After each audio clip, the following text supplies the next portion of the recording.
আউযু বিল্লাহি মিনাশ শাইতানির রাজিম বিসমিল্লাহির রহমানির রহিম।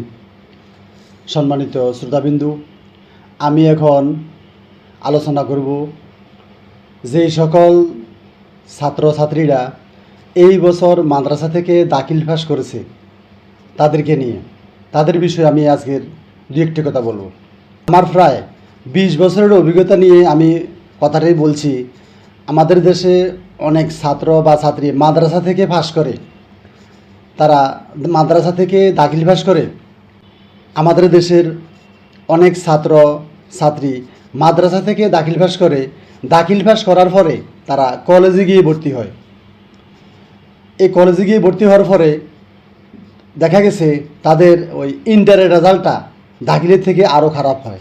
তবে হ্যাঁ, যে সকল ছাত্রীরা বা ছাত্ররা মেধাবী তারা ওখানে গিয়ে কলেজে ভালো করতে পারে, কলেজের সাবজেক্টগুলো পড়ে তারা ইন্টারটা বা আলেম আরও ভালো করতে পারে। কিন্তু যারা সাধারণ ছাত্রী, সাধারণ মেধাবী, মিডিয়াম মেধাবী, যারা মিডিয়াম মেধাবী তারা কলেজে গিয়ে তেমন একটা ভালো করতে পারে না।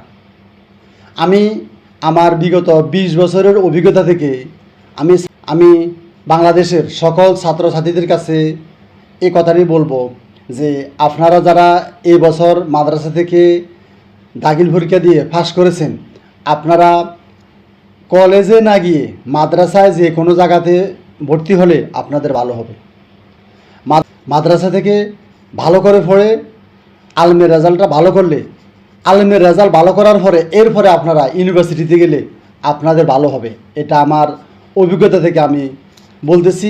এই জন্য বাংলাদেশের সকল ছাত্রদের কাছে আমি আমার এই বার্তাটি পৌঁছে দিতে চাই যে আমার মতে দাখিল পাস করার পরে আপনাদের কলেজে ভর্তি না হলেই ভালো হবে।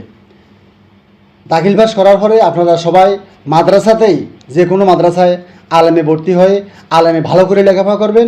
এই আলেমের রেজাল্টটা ভালো হলে এরপরে আপনি মাদ্রাসা থেকে আলেম পাস করার পরে আপনি এবার ইউনিভার্সিটিতে, বিভিন্ন বাংলাদেশে যতগুলো ইউনিভার্সিটি আছে, বিশ্ববিদ্যালয় আছে, সব বিশ্ববিদ্যালয়ে আপনি ট্রাই করতে পারেন। এতে মনে হয় আপনার ভালো হবে। আমি এটা আমার দীর্ঘ জীবনের অভিজ্ঞতা থেকে আমি জিনিসটা বুঝতে পেরেছি।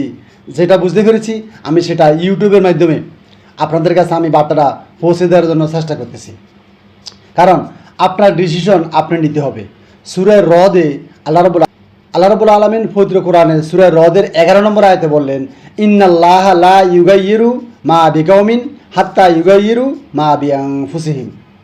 যখন কোনো সম্প্রদায় তারা নিজেদের ভাগ্য নিজেরা পরিবর্তন করে না, তখন আল্লাহ রাব্বুল আলামিনও তার ভাগ্য পরিবর্তন করে না। তাই আমি সকল ছাত্রছাত্রীদেরকে আমি বলতে চাই যে আপনাদের ভালো হবে যে আপনারা নিজেরা চিন্তা চেতনার মাধ্যমে নিজেদের ভবিষ্যৎ গড়ার জন্য চেষ্টা করবেন।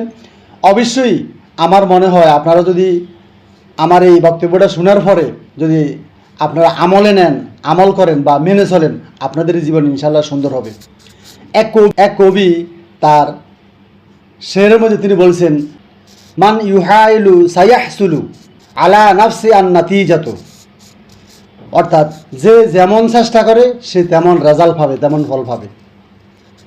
আরবি আর কবি বলছেন, মান জাদ্দা পাওয়া জাদা, যে চেষ্টা করে সে পায়। তাহলে আমরা চেষ্টাটার বিভিন্ন ধরন আছে, আপনার চেষ্টা করতে হবে যুগোপযোগীভাবে, চেষ্টা করতে হবে সুশৃঙ্খলভাবে। উল্টাপাল্টা চেষ্টা করলে তো হবে না। এই জন্য আমি আপনাদের কাছে অনুরোধ করব, আপনারা যারা এবছর মাদ্রাসা থেকে দাখিল পাস করেছেন, আপনারা দাখিল পাস করার পরে আপনারা যারা এই বছর দাখিল পাস করেছেন, আপনারা মাদ্রাসায় ভর্তি হবেন। মাদ্রাসায় আলেম ভালো করে পড়ালেখা করে ভালো রেজাল্ট করার পরে এরপরে আপনারা ইউনিভার্সিটিতে ভর্তি হলে আপনাদের ভালো হবে, আপনাদের রেজাল্টও ভালো হবে। পরবর্তী আপনাদের জীবনকে গুছিয়ে দিতে পারবেন। কারণ আপনারা যদি ভুল করেন, এক ভুলে আপনি দেখে গেছে আপনার জীবনে অনেক দূর আপনি পিছিয়ে যাবেন, অনেক দূর পিছিয়ে যাবেন। পরবর্তীতে আসি এই ভুল যতটুকু পিছিয়ে গেছেন এটা গুছানো আপনাদের জন্য কঠিন হয়ে যাবে। আশা করি ব্যাপারটা বুঝতে পেরেছেন। আল্লাহ রাব্বুল আলামিন আপনাদের সবাইকে তৌফিক দান করুন। আমিন। আসসালামু আলাইকুম ওয়া রাহমাতুল্লাহি ওয়া বারাকাতুহু।